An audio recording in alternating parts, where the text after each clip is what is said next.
Hi everyone, welcome back to the channel. It's been a minute since I've made a video and I apologize for that, but today I have something that I think is a really useful technique specifically for saxophonist or monophonic instruments, but this obviously applies to polyphonic instruments like guitar or piano, synth, whatever as well. So what we're going to be talking about today is, as a saxophonist, how do you deal with this polyphonic envy? All right, I've already made a video about this. You can check it out in the description below. And in that previous video, I used the Marishedra to play some chords and then the microcosm to sustain and hold those chords while I could play over the top of them. Now, that's certainly one way to do it. I think today's approach is going to be much more true to what the saxophone is. So the saxophone being a monophonic instrument, it's not really designed to play all these kinds of block chords and moving harmonies that we have this envy of. You know, as a saxophonist, specifically a jazz saxophonist, there's always the urge to always sit down at a piano whenever there is one and just play chords because it's something we lack in our personal, vocabulary or approach to music. However, chords are not really, how do I say this? Let me just start over. So the way I want to approach this polyphonic envy is to actually not use chords at all, but to make music to perform over in the form of micro loops. So what exactly is a micro loop? Well, it's exactly what it sounds like. It's a very short loop. Now, this is very different than the typical thing of just making a 32 bar form, put it in the looper and just keep soloing over it. To me, that's a little cheesy. I think this is more artistic and true to what the saxophone is. So when we make these micro loops, I'm going to be using the Avalanche Run and the Tensor to actually do the micro loops. The Polymoon here is only really there as a stereo, just to make things, give a nice stereo spread. So don't worry about this. It's not really part of the concept today. Now, micro loops, in these micro loops, we're not going to be actually making chords per se, but we're going to be putting other tiny little melodic fragments in the form of either a simple bass line or just atmospheric kind of ambient things in the top or middle register. And that will give you a nice pad or a nice just micro loops to play over, and it'll feel very polyphonic, okay? Now, the way we're going to do this, the Tensor is very self-explanatory because it is really by definition a micro looper. Like the maximum thing is 12 seconds, unless you use the time knob, but that's a little different. That's audio stretching, not necessarily changing the length of the loop.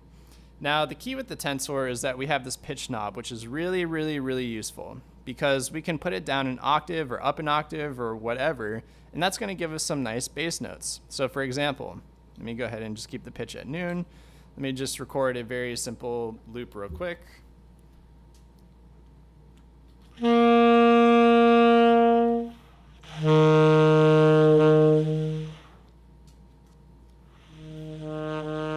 there's the loop in reverse. Let's go ahead and put it down an octave.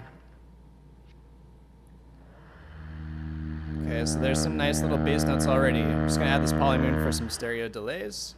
Now you can just solo over the top of it, and it feels more polyphonic already.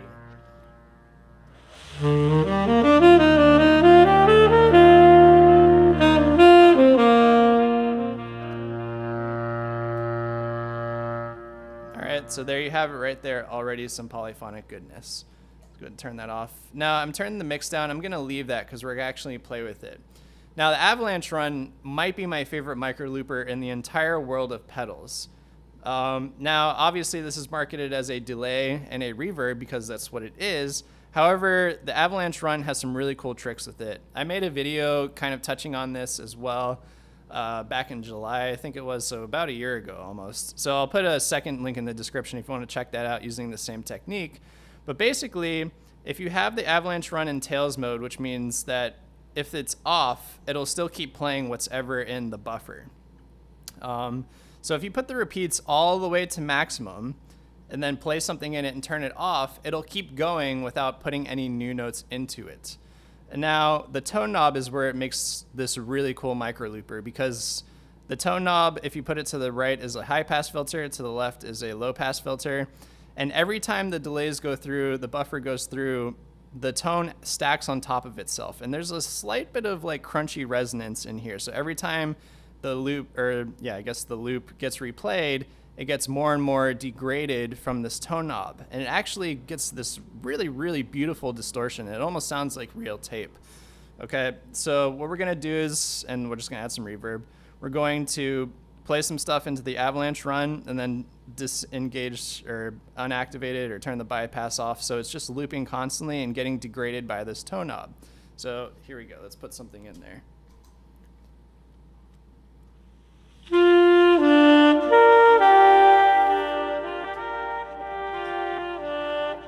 Again, so turned it off, but the repeats are infinite. So it's gonna keep looping and gonna get more and more degraded because of this tone knob.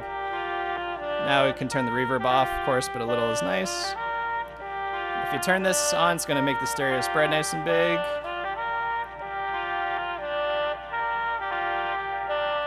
All right, you can hear that the sound's getting crunchier and crunchier as time goes on. All right, and the more and more that the loop goes through, the crunchier it's gonna get. You get very lo-fi. So, for example, now I can play over the top of it.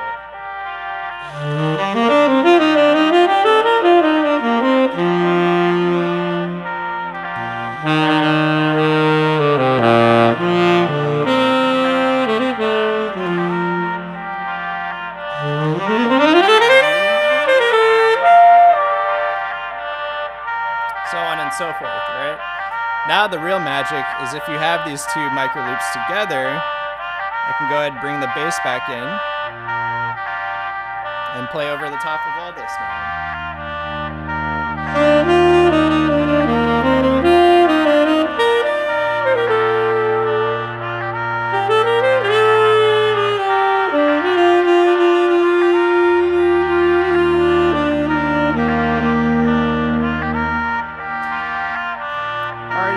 Some really pretty stuff. Now, this Avalanche Run is going to get really crunchy, as you can hear. The sound's going to build up and it's going to build this distortion.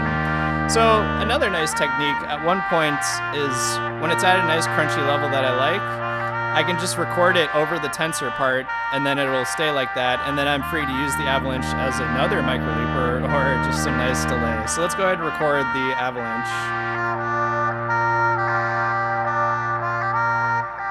Turning the mix down because the distortion is getting really crunchy and loud.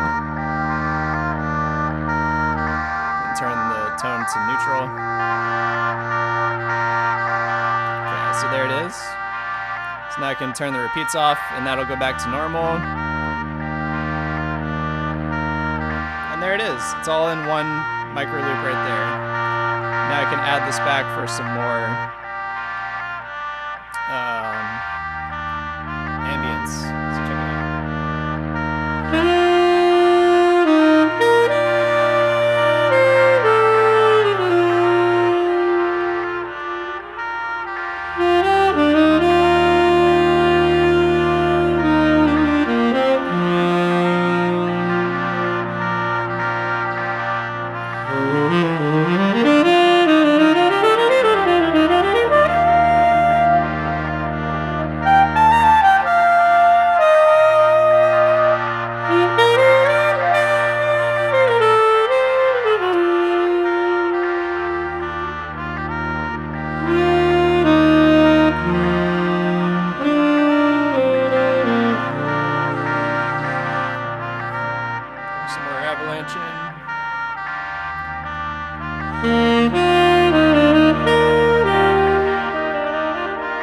Some nice reverse delay, and just some micro loops, right?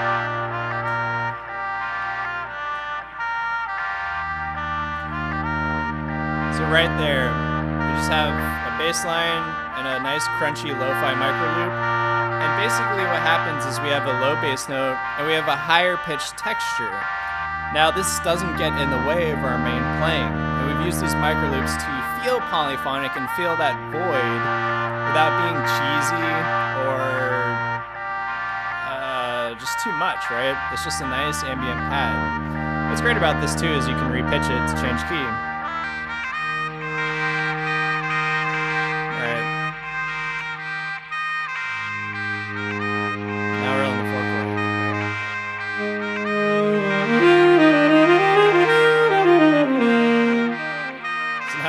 transposed to the 4 chord. So again, very cool stuff. All right, and then it's nice with the tensor to end it. You can just